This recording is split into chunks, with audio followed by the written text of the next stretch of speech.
नमस्कार, मैं हूं पंकज शुक्ल और एक बार आपका फिर स्वागत है अमरोजाला.com पर। आज हमारे साथ हैं मशहूर निर्देशक अली अब्बास जफर। बहुत बहुत स्वागत है अली आपका इस कार्यक्रम में। Thank you. तो शुरुआत करते हैं जोगी से। ट्रेलर सब लोगों ने देख लिया है और 1984 की दिल्ली एक बार फिर आप लेके आए हैं। तो उसमें दो चीज़ें मुझे जो खास दिख रही हैं, एक तो दिल्ली के दंगे और दूसरा 3 लोगों की दोस्ती। दंगों और दोस्ती के बीच की जो कहानी है, ये कहानी का थॉट आपके दिमाग में कैसे आया? जब एक कहानी हमने लिखी थी 2 पन्ने की, और वो कहानी सेट थी 1984 में, उन 3 दिनों की कहानी दिल्ली में। और उसके लिए जब हमने रिसर्च करनी शुरू करी तो बहुत कहानियाँ हमारे सामने आई। बहुत लोगों के फर्स्ट हैंड अकाउंट हमारे सामने आए। और जब आपको लगता है कि कोई भी ऐसा वक्त आता है जहाँ पर इस तरह की सिचुएशन खड़ी हो जाती है, तो सिर्फ एक ही कहानी होती है, लेकिन इस दौरान बहुत कहानियाँ होती हैं। और सेम ऐसी कहानियाँ पार्टीशन के वक्त में भी आपको मिलेंगी और या किसी और ट्रेजेडी के वक्त में भी मिलेंगी। तो हमारी कोशिश ये थी कि इस पूरे केओस के बीच में, इस पूरी ट्रेजेडी के बीच में एक कहानी कही जाए जो कि एक इंसान की कहानी है, मानवता की कहानी है, दोस्तों की कहानी है, एक परिवार की कहानी है। तो इन सब चीज़ों को मद्देनज़र रखते हुए हमने एक कहानी लिखी।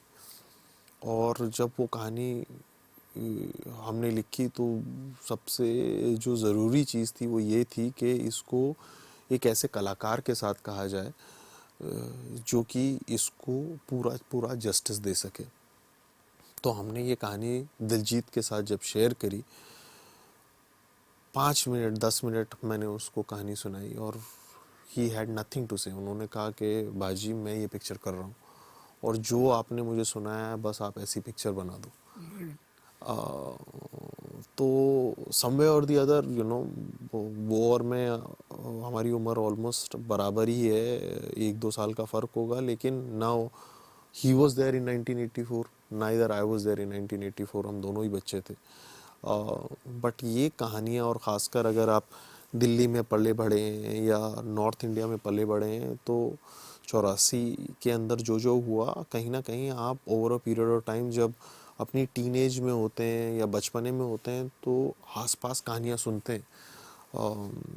और क्योंकि मैं देहरादून से हूँ और देहरादून में भी बहुत अच्छी सिख पॉपुलेशन है। स्कूल के अंदर मेरे बचपन से दोस्त सरदार रहे हैं और उनके घरों में आना जाना रहा है। और हमने वो सब चीज़ें शायद जी ना हो लेकिन उनके बारे में सुना है। दोस्तों की आपने बहुत अच्छी बात की। ये जो फिल्म जोगी अभी तो लोग देखेंगे, मैंने जो देख ली तो रोक नहीं पा रहा हूँ अपने आप को। मुझे जो 3 दोस्तों की कहानी है उसमें, जोगी है, करीम है उसमें, या लाली है, ये जो करेक्टर आपने चूज़ किए, और मुझे जहाँ तक याद आ रहा, हमारी पिछली बार बात हुई थी, आपकी फिल्म मेकिंग पे जो भी कहे कि मनमोहन देसाई या ऋषिकेश मुखर्जी का काफ़ी इम्पैक्ट रहा है। जी जी। तो पूरी फिल्म देखते समय बार बार मनमोहन देसाई की याद आती रहती है मुझे। जी। और ये जो आपने थ्रेड बुनाई, हो सकता है अनइंटेंशनल भी हो सकता है, कोई रियल लाइफ की स्टोरीज आपने सुनी हो, लेकिन आज के समय की ज़रूरत के हिसाब से जो दोस्ती उसमें दिखाई गई है, उससे आप कितना मुतमईन रहते हैं? नहीं, वो तो दोस्ती उस कहानी का दिल है। मतलब इंसान की सबसे पहली जो रिस्पॉन्सिबिलिटी है कि वो इंसानियत दिखाए। करेक्ट। उसके बाद में वो जो करे वो बात अलग है। और दोस्ती इंसानियत का वो इमोशन है जिसके अंदर ना तो रंग है, ना भेदभाव है, ना कास्ट है, ना धर्म है। मतलब आप जब दोस्त रामचरित मानस में चौपाई भी है, एक परित सरस धर्म नहीं भाई। मतलब दूसरे का भला करने से बड़ा कोई धर्म नहीं है। बस। और उसके अलावा सबसे सेल्फलेस जो रिलेशनशिप है सोसाइटी की, वो फ्रेंडशिप की रिलेशनशिप है। मतलब आप चाहे 20 साल हो बीत जाएं, 30 साल बीत जाएं, जो आपके दोस्त बचपन में होते हैं वो दोस्त रहते हैं। आप अपने भाई से लड़ लेंगे लेकिन आप अपने दोस्त से नहीं लड़ेंगे कभी भी। एक और दिलचस्प बात पूछना चाह रहा था मैं कि अली अब्बास जफर का जो सिनेमा अभी तक है, जो 5-6 फिल्में आपने बनाई हैं एज ए डायरेक्टर, चाहे वो टाइगर जिंदा है या सुल्तान थी उसके पहले या भारत थी, तो लोग सोच रहे थे अली अब्बास जफर की जो अगली फिल्म आएगी वो एक लार्जर देन लाइफ बड़े पर्दे की फिल्म होगी, और आपने एक बहुत कम समय में और एक छोटे बजट की और एक बहुत लिमिटेड ज्योग्राफी में एक फिल्म बनाई जोगी। इसके पीछे वजह क्या रही? तो देखिए मैं ये बोलता हूँ कि बाकी सारी फिल्में जो हैं उनका कैनवस बड़ा हो सकता है, उनकी प्रोडक्शन वैल्यू बड़ी हो सकती है, बट उन सब फिल्मों से आई थिंक सबसे बड़ा दिल जो है वो जोगी का है। तो मुझे ये लगता है कि हर कहानी के अंदर जो सबसे इम्पोर्टेंट चीज़ होती है वो उसकी रूह, उसकी आत्मा होती है। जोगी की आत्मा बहुत बड़ी, जो बात वो कहना चाह रहा है और जो बात वो फिल्म कहती है, उसकी इम्पोर्टेंस मुझे लगता है बहुत ज़्यादा रेलेवेंट भी है और बड़ी भी है। तो इस तह से मैं ये मानूंगा कि जो पिक्चरें मैंने पहले बनाई हैं वो हो सकता है दिखने में बड़ी हों, बट जो बात जोगी कह रही है वो उन सब बातों से बहुत बड़ी बात है। और as an storyteller I always believe के आपकी ग्रोथ तभी होती है जब आप हर फिल्म के साथ या हर 2-3 फिल्म बाद कुछ एक ऐसी टेरिटरी में जाके काम करें जो आपके लिए अननोन हो और अनएक्सप्लोर्ड हो। तो जोगी में कोशिश वो है, इसीलिए आपने तो फिल्म देखी है, उसका पूरा ट्रीटमेंट, उसकी पूरी स्टाइलिंग, उसका पूरा कहानी को कहने का तरीका मेरी बाकी फिल्मों से बहुत अलग है। बिल्कुल। और एट द सेम टाइम ऐसा तरीका है कि फिर भी लोग बोलेंगे कि मेन स्ट्रीम है लेकिन इतना ज़्यादा आर्ट हाउस नहीं है, इतना ज़्यादा नीश नहीं है, एक्सेसिबल है। इसीलिए दिलजीत को लिया क्योंकि दिलजीत की एक बहुत बड़ी फैन बेस है। एक्टर वो जबरदस्त है, वो एक्टर अच्छा है, जिस कम्युनिटी से वो आता है वो कम्युनिटी उसको बहुत इज्जत देती है। He is very proud to be a part of that community. तो कहीं ना कहीं ये सारी चीज़ें ने उसको एक जान दे दी। ट्रेलर में जो बाल काटने का सीन है, जैसे कि जितने भी सरदार होते हैं पंजाबी होते हैं उनके लिए 5 चीज़ें बिल्कुल भगवान की तरह होती हैं, सिर्फ केश, कड़ा, कच्छा और कंघा। तो केश काटने का जो सीन रहा होगा वो कितना टफ रहा होगा दिलजीत के लिए पिक्चराइज करना? बस मैं यही बोलूँगा कि ये प्रश्न एक्चुअली आपको दिलजीत से पूछना चाहिए क्योंकि वो ही सही आदमी है ये जवाब देने के लिए। बट जब मैंने उनको स्क्रिप्ट सुनाई तो मैंने उनसे पूछा कि आपको क्या लगता है कि इसमें कुछ ऐसी चीज़ है जो कि आप जिससे रिलेट नहीं करते। And he just said one thing, पाजी जो आपने सुनाया ये सब सच है, ये सब हुआ है। और ये कोई छुपी हुई बात नहीं है। मतलब अगर आप दिल्ली में किसी भी घर के अंदर जाएंगे, जो एरियाज थे जहाँ पर दंगे का प्रकोप ज़्यादा था वहाँ पर उन्होंने पहचान छुपाई, बहुत पहचान छुपाई। और जब आप पिक्चर देखेंगे तो जो कुर्बानी वो देता है वो कुर्बानी का जो पे बैक है वो बहुत बड़ा पे बैक है। एंड जैसे मैं बोलता हूँ कि ये फिल्म ही सिर्फ इज़ अबाउट सेविंग लाइव्स, जान बचाने की कहानी है। कौन बचा रहा है, कैसे बचा रहा है, कितने बच रहे हैं, ये तो बात की क्वेश्चन है। जो मेन चीज़ है कि अपनी जान जोखिम में डाल के दूसरे की जान बचाना बहुत बड़ी बात है। और वो बड़ी बात एक देश के लेवल पे भी है, एक इंसानियत के लेवल भी है, समाज के लेवल पे भी है। तो जोगी फिल्म ही उस बारे में है कि किसी भी परिस्थिति में वायलेंस जस्टिफाइड नहीं है। अच्छा, फिल्म के आप प्रोड्यूसर भी हैं और जब कोरोना चल रहा था तो एज ए प्रोड्यूसर आपकी एक और फिल्म रिलीज हुई थी, खाली पीली। एक डायरेक्टर प्रोड्यूसर क्यों बनता है? देखिए, एक्चुअली मैं नाम का प्रोड्यूसर हूँ, मेन प्रोड्यूसिंग हिमांशु मेहरा करते हैं जो मेरे पार्टनर हैं। बट मुझे ये लगता है कि आज के दौर के अंदर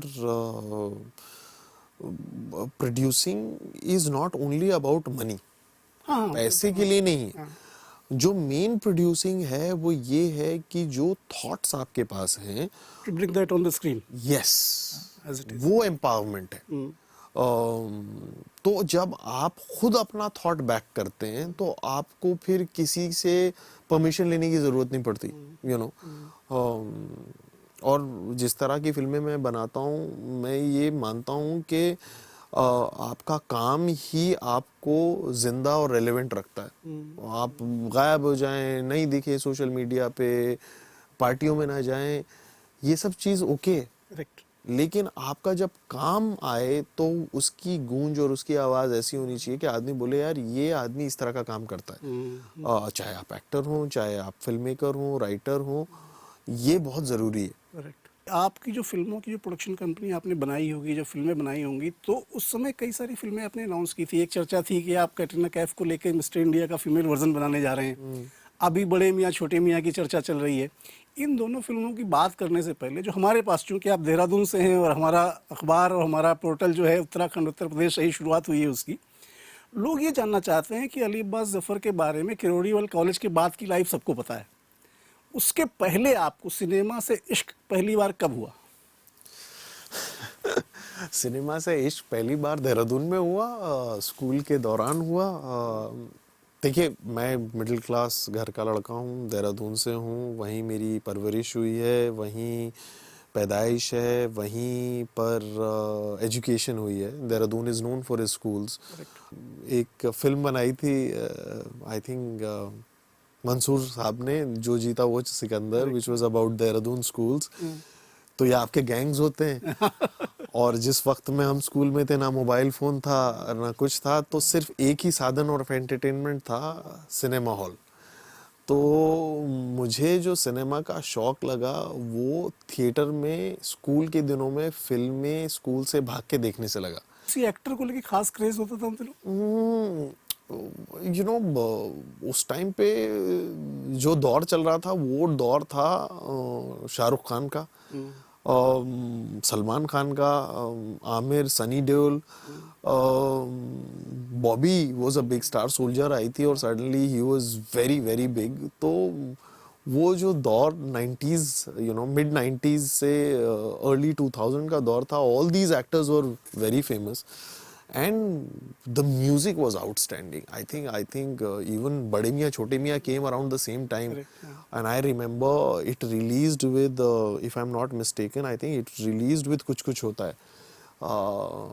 And I remember there are two theaters in Dehradun. One was playing this, and we watched one show, and we just ran to the Second theater show. right opposite and watched. And both those films had blockbuster music. So it was just too much fun. तो वहाँ से I would say that I fell in love with cinema, and then I came to Delhi to study. I was going for my masters. फिर theatre Kirorimal college का इतना famous है, there are so many legendary personalities from that college, from Mr. Bachchan to directors to actors. तो then that point of time मैंने सोच लिया कि अब बॉम्बे तो जाना पड़ेगा, सिनेमा ही है जीवन में। सिनेमा ही जीवन है। तो बड़े मियाँ छोटे मियाँ स्कूल से भाग के देखने के बाद उसी टाइटल की फिल्म डायरेक्ट करना, उसकी क्या मतलब रहा होगा आपको फीलिंग, जब आपको लगा होगा वाशु गुनानी का फोन आएगा कि लिए I want to direct you this film? बस वही है कि you feel responsible, and I just feel that the energy that you give to the nature, somewhere that energy comes back to you. So I just felt that it's a big responsibility. I hope when that film comes out, people give it the same love that they gave the old one. But I would. It's a comedy. It's an action comedy. पुरानी film से कुछ लेना देना नहीं है सिवाय title के. नए किरदार हैं, नई कहानी है, सब कुछ बिल्कुल नया है. कुछ अलग करने की कोशिश है मेन स्ट्रीम सिनेमा के अंदर, and that is what I am most excited about. बड़े कैनवस की फिल्म है. So this is what I can say right now about बड़े मियां छोटे मियां. दो आखिरी सवाल मैं पूछूंगा आपसे. एक तो देहरादून में जब आपकी परवरिश हुई, आपके वालिद और आपकी वालिदा रही होंगी वहाँ पे, पिताजी आपके शायद बीआरओ में रहे आपने बताया. जी. उनके बारे में थोड़ा बताइए कि जब आप फिल्में स्कूल से भाग के देखते थे, एक तो दोनों के नाम हम जानना चाहेंगे, और जब स्कूल कभी कोई शिकायत आती थी घर पे कि बेटा आज स्कूल नहीं आया. देखिए, मैं उस चीज़ में ना बड़ा फॉर्चुनेट रहा कि luckily I was good in studies and sports. तो कभी स्कूल से कोई शिकायत पहुंची नहीं, और ना हमारी अम्मा ना हमारे अब्बा को कभी भी पता चला कि दोनों मैं के फिल्में नाम देख रहा. बताइए हमारे दर्शकों को. तो उनका अब्बा का नाम है कल्बे हैदर जैदी और अम्मा का नाम है इफ़त आरा जैदी. तो जो घर का माहौल था वो ज़्यादा एजुकेशन की तरफ था, और लकीली मैं बच गया क्योंकि मेरे मार्क्स और परसेंटेज हमेशा अच्छा आ जाता था. तो और किसी को कभी पता नहीं चला कि 11 से 2 हम सिनेमा देख रहे हैं, क्योंकि 11 से 2 is the same time of school. और सेफ टाइम है वो. सेफ टाइम है, स्कूल का टाइम है. मतलब 2-2:30 बजे आप घर पे लंच कर रहे थे. और आखिरी सवाल आपसे ये पूछना था कि मिस्टर इंडिया का वाकई आप रिबूट वर्जन बना रहे हैं, क्या उसमें कोई कुछ देरी है? कुछ बेसिकली कोई देर की बात नहीं है. We are still working on the script of that film. वो एक बहुत ही बड़े बजट की फिल्म है. उसके अंदर जो टेक्नोलॉजी हम इस्तेमाल करना चाह रहे हैं उसके लिए हमें कुछ वक्त लग रहा है. स्क्रिप्ट उसकी तैयार है, but that work is definitely happening, but it's not a project that can happen in a very quick pre production. जब आप बड़ी सुपर हीरो फिल्में बनाते हैं तो उनके प्री प्रोडक्शन में कभी कभी 3-3, 4-4 साल लगते हैं, और उसी जगह पर हम इस टाइम खड़े हुए हैं. And we hope that very soon we will officially announce where we are at that point of time in the film. तो जो आपकी जोगी की जो कम्मो है उससे बिल्कुल डिफरेंट एक फीमेल कैरेक्टर आप पेश करेंगे. जी जी जी जी. मतलब मैं तो कोशिश करता हूँ कि फीमेल कैरेक्टर्स हर फिल्म में अलग हों और स्ट्रॉन्ग हों. So but yes, it will be a different female character. Thank you Ollie for talking this. Thank you.